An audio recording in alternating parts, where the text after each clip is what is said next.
Well, followers, what if, before the video starts, we hope for your support, subscribing to the channel.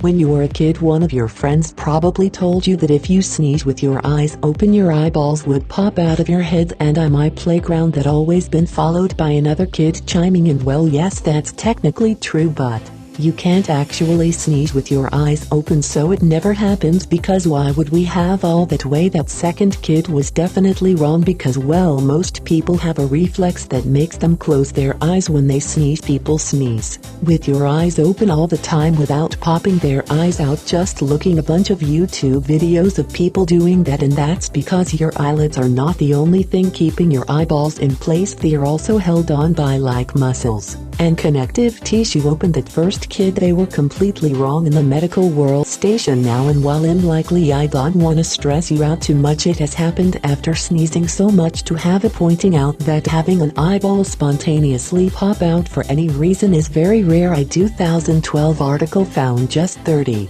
cases in the medical literature, and the fact that it doesn't happen more often is a testament to human anatomy. An impressive amount of pressure I can build up before I sneeze and have to spray aerosol, have snot and spit droplets up to 8 meters from your face. That's a long way, but bone protects the rest of your head from this pressure. Your eyes, for example, are backed by a bony socket called an orbit. Pressure that builds up behind this orbit, like in your sinuses, comes out through the mouth and nose, not through the eyes. Still, eyeballs can pop out spontaneously. Sometimes there's an underlying medical cause. For example, having an overactive thyroid can make eye tissue swell, which pushes the eyeball forward. The same can happen with a tumor behind the either. Also,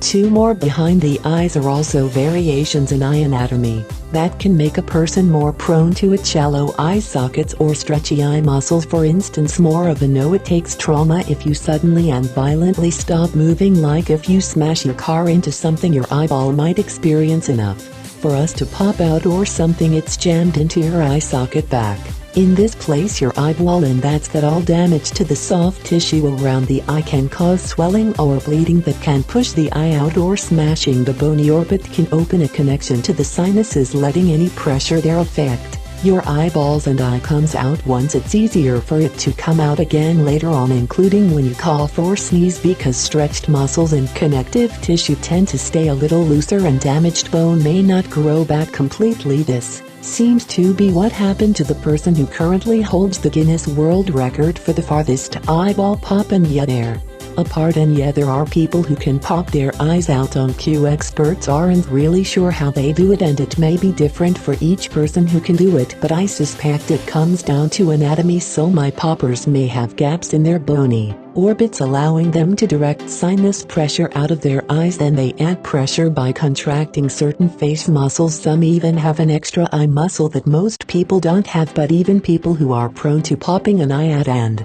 usually doesn't happen unless they're poking around at it. If you're worried about sneezing your eye out, perhaps you can take some comfort in knowing that even if this were to happen, the eyeball won't like dangle down your cheek or detach completely. I'm sorry for these visuals. Usually popular eyes can be popped right back in without causing any long-term damage. In fact, it's usually so easy to fix that some experts think